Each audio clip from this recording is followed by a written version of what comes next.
मीराबाई ना अपने गुरु जी से मिलने के लिए, गुरु रविदास उनके गुरु थे, उनसे मिलने के लिए गई और कहा कि गुरु जी मुझे ना आपसे एक प्रश्न पूछना है। रविदास जी ने कहा कि हाँ पूछो मीरा, क्या पूछना है? बोलती है कि मैं कृष्ण के पीछे इतनी पागल क्यों हूँ। मैं एक शादीशुदा औरत हूँ, मैं रजवाड़ों की बहू हूँ, मुझे सिर पे पल्लू लेना चाहिए, सब औरतें पल्लू लेके घूमती हैं और मैं अपने पल्लू को ऐसे, मुझे पता ही नहीं कि मेरा पल्लू कहाँ पड़ा और मैं कहाँ जा रही हूँ। ऐसे पागल क्यों हूं मैं उनके पीछे? क्या वजह है, मकसद क्या है? तो गुरु रविदास जी ने कहा कि मीरा तुम जानना चाहती हो कि ये सब क्या है? बोलती बिल्कुल गुरुजी मैं जानने के लिए आई। तो गुरुजी ने कहा कि मीराबाई तुम आंखें बंद करो, जब तक मैं ना बोलूं तब तक आंखें मत खोलो। और मीराबाई ने आंखें बंद करी। गुरु रविदास मीराबाई को पिछले जन्म में ले गए। गुरुओं में तो बहुत ताकत होती है ना। वो पिछले जन्म में ले गए उसको। तो पिछले जन्म में मीराबाई माधवी नाम की एक लड़की थी, वृंदावन में वो बरसाने की थी, वृंदावन में शादी करके आई। जब वो शादी करके अपने पति के साथ वृंदावन के लिए आने वाली थी, विदाई हो रही थी, तो माधवी को उसकी माँ ने एक शिक्षा दी। बोले माधवी तुझे एक बात सिखाना चाहती हूँ, गौर से सुनना। बोलती बोलो माँ। बोलती है तू वृंदावन जा रही है, वहां पे सब कुछ बहुत अच्छा है, तेरे ससुराल वाले अच्छे हैं, वहां के लोग बहुत अच्छे हैं, वृंदावन जगह बहुत अच्छी है, पर वहां पे ना एक लड़का है कृष्ण नाम का, उससे जरा बच के रहना। बोलते क्यों माँ? बोले बड़ा चित्त का चोर है, मैंने सुना है कि वो चित्त चुरा लेता है, तो तू कहीं उसकी बातों में मत आ जाना। बोलती है ठीक है माँ कोई बात नहीं, आपने जैसा कहा मैं वैसा ही करूंगी। अभी माधवी विदाई करके वृंदावन जैसे एंटर होती है, गेट के ऊपर वो डोली में बैठी होती है, तो सामने से कृष्ण आ जाते हैं। तो जो उसका पति होता है, कृष्ण का तो दोस्त ही है, तो कृष्ण ने उसको देखा, बोले लाला मैंने सुना है कि तू शादी करके आ रहा है। बोले हाँ कृष्ण तेरी भाभी को लेके आया हूँ देख। बोलते अच्छा भाभी आई है? बोले तो फिर भाभी का चेहरा दिखा। तो बोलता है कि कृष्ण को ऐसे करना कि घर पे प्रोग्राम है, नई बहू आती है तो मुंह दिखाई की रस्म चलती है ना, तो आप नंद बाबा को यशोदा मैया को लेके वहां पे आ जाना, घर पे आ जाना, वहां पे मुंह दिखाई भी हो जाएगी और मिलना भी हो जाएगा, शगुन भी हो जाएगा। कृष्ण बोलते हैं नहीं, घर की बात बाद में, मुझे तो भाभी का मुंह अभी देखना है। अब उसका दोस्त है, वो परम मित्र है, मना कैसे कर सकता है? उसने बोला ठीक है कोई बात नहीं। वो अपनी पत्नी के पास जाता है, कहता है माधवी घूंघट उठाओ, मेरा दोस्त उससे मिलना चाहता है, उसका चेहरा दिखा। माधवी कहती है दोस्त? कौन दोस्त? बोलते कृष्ण नाम है इसका। जब माधवी ने कृष्ण सुना तो कृष्ण नाम सुन के उसको मां की याद आ गई कि कृष्ण को अपना चेहरा मत दिखाना, उससे बात मत करना, उससे दूर रहियो, वो चित्त का चोर है। तो माधवी ने कहा कि नहीं उठाऊंगी, घूंघट नहीं उठाऊंगी। उसके हस्बैंड ने, उसके पति ने बहुत जोर लगाया, पर माधवी नहीं मानती है कि मैं घूंघट नहीं उठाऊंगी। कृष्ण खुद आगे बढ़ के उसके ऐसे नीचे से झांक झांक के देख रहे, भाभी घूंघट उठाओ, भाभी उठाओ, घूंघट उठाओ, मुझे आपका चेहरा देखना है। और माधवी कभी मुंह इधर करती, कभी उधर करती, घूंघट नहीं उठाती है। बहुत देर होगी, अभी कृष्ण ने क्या कहा, ठीक है भाभी आज तुम अपना चेहरा मुझे नहीं दिखा रही हो, जाओ, मैं भी पूरी जिंदगी तुम्हें अपना चेहरा नहीं दिखाऊंगा। तुम मेरे पीछे पीछे फिरोगी, पर मैं कभी तुम्हें अपना चेहरा नहीं दिखाऊंगा।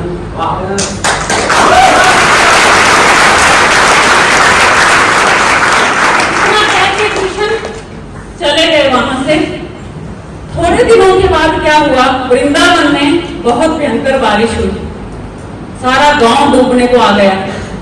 जब श्री कृष्ण भगवान ने गोवर्धन पर्वत अपनी उंगली पे उठा रखा था, सारे गांव वाले गोवर्धन पर्वत पर्वत की तरफ भाग रहे थे शरण लेने के लिए, और सब बातें करते करते जा रहे कि हमारा कृष्ण तो बहुत बलशाली है, हमारा कृष्ण तो भगवान है, उसने गोवर्धन पर्वत अपनी उंगली पे उठाया। सब बातें करते करते जा रहे हैं। उधर से माधवी भी अपने घर से निकली। उसने कहा कि ये सब लोग क्या बातें कर रहे हो, क्या हुआ है? अरे तुम्हें पता नहीं है, हमारा कृष्ण तो भगवान है। उसने तो गोवर्धन पर्वत अपनी उंगली पे उठा लिया है हम सबको बचाने के लिए, वो तो हमारा भगवान है। अब माधवी ने जब ये सुना ना, तो उसने अपना घूंघट ऐसे ऊपर करके देखा, तो चलती जा रही है, सामने देखती है कृष्ण ऐसे गोवर्धन पर्वत उंगली पे उठा के खड़े हैं। उस समय जो उनका जो रूप था वो देखने लायक था, मतलब सहन नहीं हो रहा था, इतना ज्यादा रूप था उनका। अब माधवी ने जैसे कृष्ण को देखा घूंघट उठा के, तो वो देखती रह गई, वो वहीं पे कृष्ण में खो गई। लोग सारे बाढ़ खत्म हो गई, पानी बरसना बंद हो गया, सब लोग अपने अपने घरों को जा रहे हैं और माधवी एक टक लगा के कृष्ण को वहीं खड़ी होकर देख रही है। सब लोग चले गए। लास्ट में कृष्ण ने गोवर्धन पर्वत नीचे रखा और घर जाने के लिए उस रास्ते से जैसे आगे बढ़े, वहां माधवी खड़ी है, उनके चरणों में गिर गई, प्रभु माफ कर दो, मुझे नहीं पता था कि आप भगवान हैं, आप इतने सुंदर हैं, मैंने इतना सुंदर व्यक्ति दुनिया में नहीं देखा, मेरी माँ की गलती है, मेरी कोई गलती नहीं है, मुझे माफ कर दो।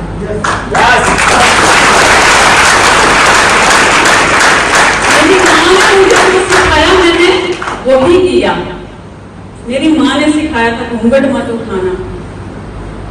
अगर मेरी माँ ने मेरे कानों में ये गलत शब्द नहीं डाले होते तो आज मैं भी बाकी लोगों की तरह आपके सानिध्य में होती।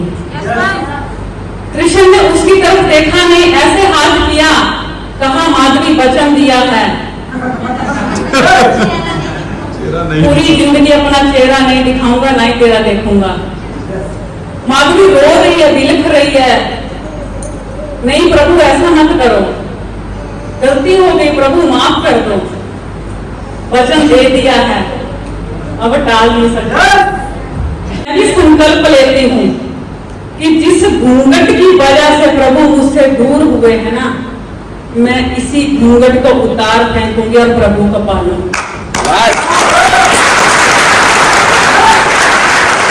मैं अगले जन्म में फिर से आऊंगी, अगले जन्म में फिर से आऊंगी, और मेरा एक ही मकसद रहेगा, कृष्ण को पाना, और कोई मकसद नहीं रहेगा। इस जन्म में तो मैं किसी और की पत्नी हूं, और अगले जन्म में किसी की पत्नी नहीं बनूंगी। कृष्ण ही मेरा पति होगा, कृष्ण ही मेरा भगवान होगा, मैं उसी से प्रेम करूंगी, उसी की भक्ति करूंगी। ये कहकर माधवी ने प्राण त्याग दिए। अगले जन्म में उसका जन्म हुआ मीराबाई के रूप में। आपने सुना होगा, मीराबाई कृष्ण को पाने के लिए जंगल जंगल भटकी, लोगों के ताने सुने, लोगों ने बहुत लांछन लगाया। मीराबाई का जन्म कोई आसान नहीं था, उसका जीवन बहुत मुश्किलों से भरा था, और फिर भी जब रविदास जी ने बोला कि मीरा अब आंखें खोलो, पता चल गया ना मकसद क्या है। मीरा ने आंखें खोली, गुरुजी भी रो रहे थे तो मीरा भी रो रही थी, और मीरा को मकसद मिल गया था, पता चल गया था कि मैं कृष्ण के पीछे पागल क्यों हूँ, मुझे क्या करना है, मकसद याद आ गया था ना। यस। उठी और बोला, गुरुजी आशीर्वाद दो, मुझे पता चल गया है मेरा क्या मकसद है, इस घूंघट को हटाना है और अपनी मंजिल को पाना है।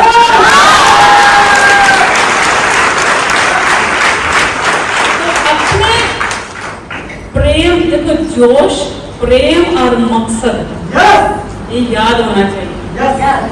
अगर मकसद याद है ना तो भगवान का आना तय है। यस, सफलता मिलना तय है। देखो स्टोरी बेशक आध्यात्मिक है, भगवान के साथ जुड़ी हुई है, पर हमें क्या सिखा रही है? बंधनों को तोड़ के अपने काम पे लग जाना। Yes focus